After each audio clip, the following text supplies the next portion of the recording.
శ్రీ గురుభ్యో నమః. శ్రీ గోదావరీమాత చరిత్ర 10వ అధ్యాయం.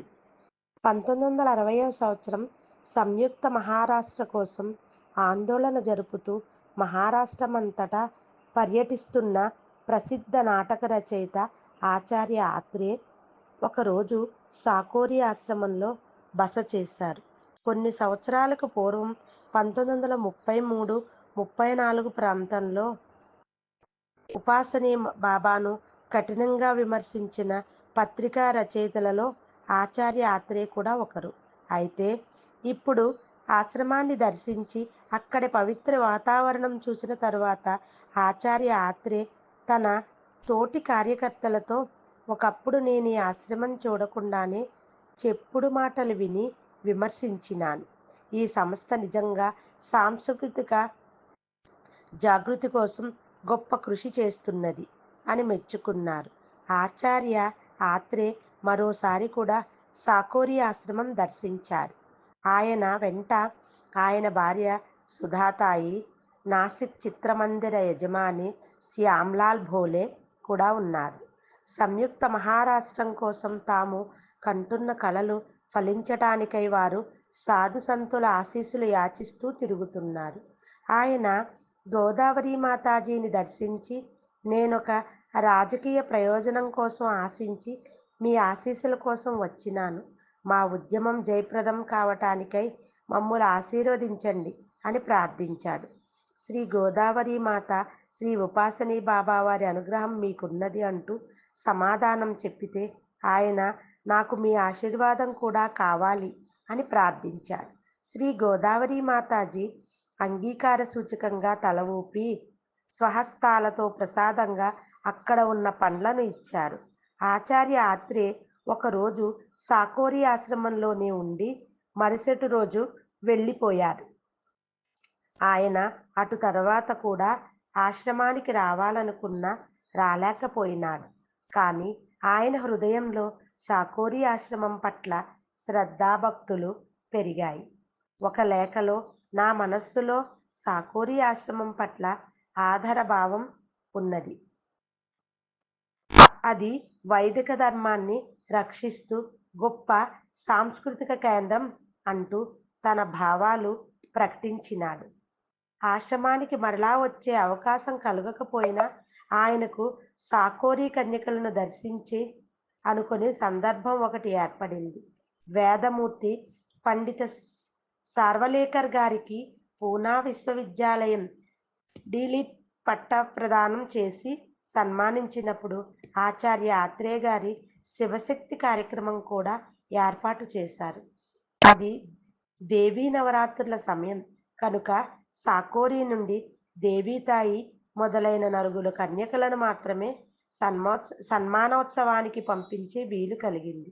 ఎప్పటి వలె కన్యకల వెంట పండిత వసంత శాస్త్రి దేశ్ముఖ్ వెళ్లారు. ముంబై మొదలైన ప్రాంతాల నుండి ఎందరో ప్రముఖులు వచ్చి ఆ సన్మాన సభలో పాల్గొన్నారు. ఆ శుభ సమయాన సాకోరి కన్యకలు సుశ్రావ్యంగా వేద మంత్రాలు చదువుతున్నారు. వారి మంత్రోచ్చరణకు అక్కడున్న శ్రోతలందరూ ముగ్ధులైనారు. వేదమూర్తి పండిత సార్వలేకర్ అతీవ సుందరం అంటూ మెచ్చుకున్నారు.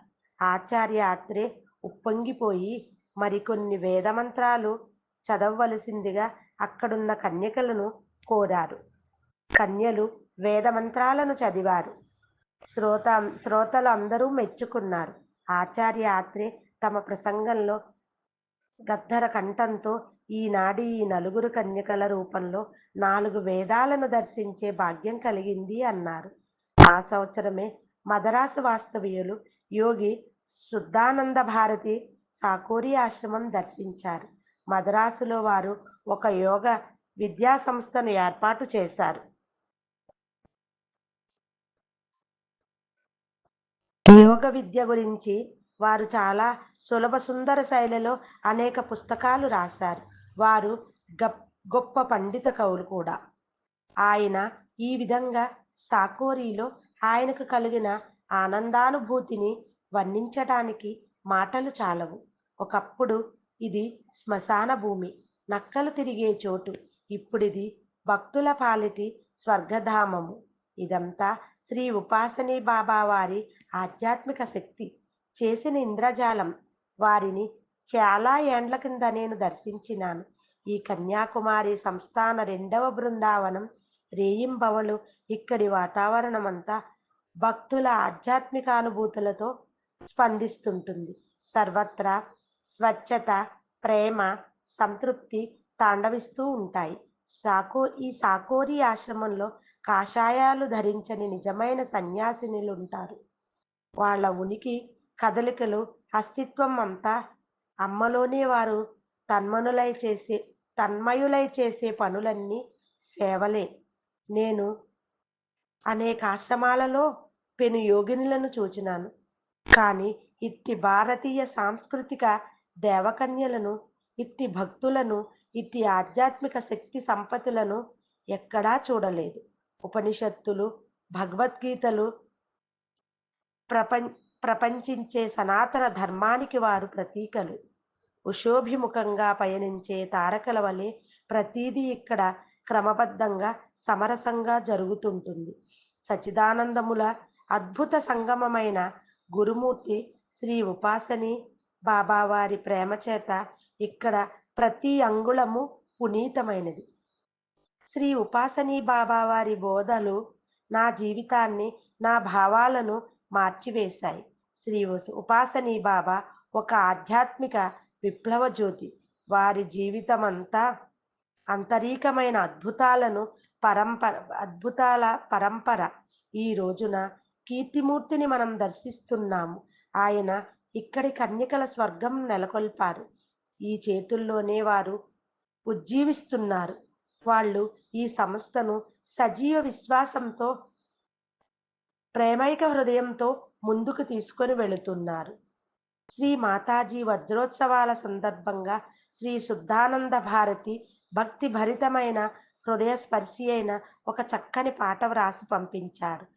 జయము జయము గోదావరి మాత మహారాజ్ఞి శ్రీ రాజరాజేశ్వరి జయము జయము. ఓ భారతాత్మ జయము జయము. ఓం తత్సత్. నీ చిరునవ్వుల వెలుగుల వాకలో మా జీవితాలు చిన్నారి బుడగలు సూర్యునిలో కిరణంబుల వలనే మేమందరము నీలో ఏకం. శాంత్యానందపు వెలుగుల వెలువల్లో ఆడుతూ పాడుతూ అంజలు పట్టి నీయగానం చేస్తామమ్మా.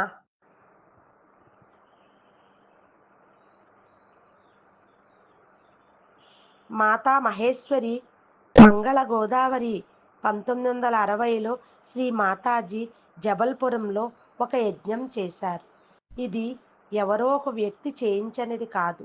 ఒక సమితి పక్షాన జరిగినటువంటి ఆ సమితిలో సేట్ రామ్కూర్, సేట్ మణిభాయ్ పటేల్, సేట్ హరిహర వ్యాస్, సేట్ అంబాదాస్ తల్వార్, ధర్మచంద్ బామోరే మొదలైన వారున్నారు. శ్రీ పరమానందభాయ్ పటేల్ పత్ని శ్రీమతి జోష్నాక్ బెన్ పటేల్ కూడా అందులో సభ్యులు. శ్రీ పరమానందభాయ్ పటేల్ కోటీశ్వరుడు. ఆయన మధ్యప్రదేశ్ ప్రభుత్వంలో ఒకప్పుడు విద్యాశాఖ మంత్రి. శ్రీమతి జ్యోత్స్నాదేవి పరమ ధార్మికురాలు. పేదలకు, ఆర్తులకు ఆమె అధికంగా దాన ధర్మాలు చేస్తుంటుంది. ఉన్నత కుటుంబాలకు అలవాటున్న ఘోష పద్ధతి ఆమె కూడా పాటిస్తుంది. కనుక బహిరంగ సభలకు, కార్యక్రమాలకు వెళ్ళదు. కానీ ఒక యోగిని నిర్వహిస్తున్న యజ్ఞం కనుక ఆమె ఈ యజ్ఞం చూడటానికి వచ్చింది. శ్రీ గోదావరి మాతాజీని దర్శించటం ఆమెకు ఇదే మొదటిసారి. శ్రీ గోదావరి మాతాజీ దివ్య శ్రీ ప్రభాభాసురమైన రూపం చూచి ఆమె ముగ్ధురాలైనది. కానీ శ్రీ గోదావరి మాతాజీ మహత్యం ఎటువంటిదో ఆమెకు తెలియదు. ఒకరోజు శ్రీ గోదావరి మాతాజీ యజ్ఞ మండపంలో ఒక ధార్మిక గ్రంథం పారాయణం చేస్తున్నారు. అప్పుడు జ్యోత్స్నాబెన్ యజ్ఞ మండపానికి ప్రదక్షిణ చేస్తున్నది. ప్రదక్షిణం చేస్తుండగా ఆమె మనసులో ఒక తలంపు మెరిసింది.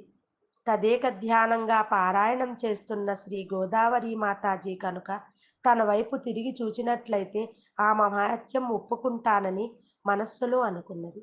ఆమె ఇట్లా అనుకున్న తత్క్షణమే శ్రీ గోదావరి మాతాజీకి వెనుతిరిగి జ్యోత్స్నాబెన్ ముఖంలోకి చూశారు. జ్యోత్స్నాబెన్ ఆశ్చర్యచకితురాలై ఆనంద పారవస్యంతో శ్రీ గోదావరి మాతాజీ పాదపద్మాలకు మ్రొక్కి శరణార్థి చేసింది. ఇన్నాళ్లకు తాను అన్వేషిస్తున్న తన పాలిట పరమ గురువు ఆమెకు లభించారు. శ్రీ గోదావరి మాతాజీ యందు ఆమెకు సంపూర్ణమైన దృఢ విశ్వాసం, భక్తి దినదినం శుక్లపక్ష చంద్రుని వలె వృద్ధి చెందుతూ వచ్చాయి. ఈ యజ్ఞం శ్రీనాథ తలయ్య అనే చోట నిర్వహించారు. ఇందుకోసమై ప్రత్యేకంగా ఒక యజ్ఞ మండపం అక్కడ నిర్మించినారు. యజ్ఞం దర్శించిన వారంతా చాలా సంతోషించారు. జబల్పురం విశ్వవిద్యాలయం ఉపకులపతి శ్రీ కుంజీలాల్ ధూబే, ఆచార్య రజనీష్ గొప్ప ఉపన్యాసాలు చేశారు. 1961 సంవత్సరంలో శ్రీ గోదావరి మాతాజీ మహాబలేశ్వరంలో ఒక యజ్ఞం చేశారు. అది ఏర్పాటు చేసిన వారు జూపిటర్ మిల్లు యజమాని సేట్ చందూలాల్ పారెక్. ప్రకృతి సౌందర్యం ఉట్టిపడే ఆ స్థలంలో వేద ఘోషలు మారుమ్రోగుతుంటే బంగారానికి తావి అబ్బినట్లయినది. శ్రీ పారెక్ గారు సాకోరి ఆశ్రమానికి ఆకర్షింపబడి భక్తులైన కథ కూడా విచిత్రమైనది. సేట్ చందూలాల్ పారెక్ శ్రీ గోదావరి మాతాజీని 1960 సంవత్సరంలో మొదటిసారి దర్శించారు. ఆయన ప్రతి సంవత్సరం వేసవిలో మహాబలేశ్వరంలో గడుపుతాడు. అక్కడ ఆయనకు 2 బంగ్లాలు ఉన్నాయి. ఒక బంగ్లాలో తానుంటాడు, మరొకటి బాడుగికిస్తాడు. 1960 సంవత్సరం వేసవిలో శ్రీ గోదావరి మాతాజీ మహాబలేశ్వరంలో ఉన్నారు. భక్తులు శ్రీ గోదావరి మాతాజీ నివాసం కోసం చందూలాల్ బంగ్లా తాత్కాలికంగా అద్దెకు తీసుకున్నారు. శ్రీ గోదావరి మాతాజీ ప్రతిరోజు ఉదయం 10 గంటలకు భక్తులకు దర్శనమిస్తుంటారని పారెక్ గారికి చెప్పారు. ఆయనది ధార్మిక ప్రవృత్తి కానందువలన ఆ విషయం పట్టించుకోలేదు. దేవుడంటేనే పట్టింపు లేనివాడు సాధు సంతుల దర్శనం చేసుకుంటాడా, కానీ ఆయన భార్య మాత్రం పుణ్యశీల కనుక ఒకరోజు శ్రీ గోదావరి మాతాజీని దర్శించడానికి వెళ్ళింది. అంతే. ఆ రోజు నుండి ప్రతిరోజు శ్రీ గోదావరి మాతాజీని దర్శించేది.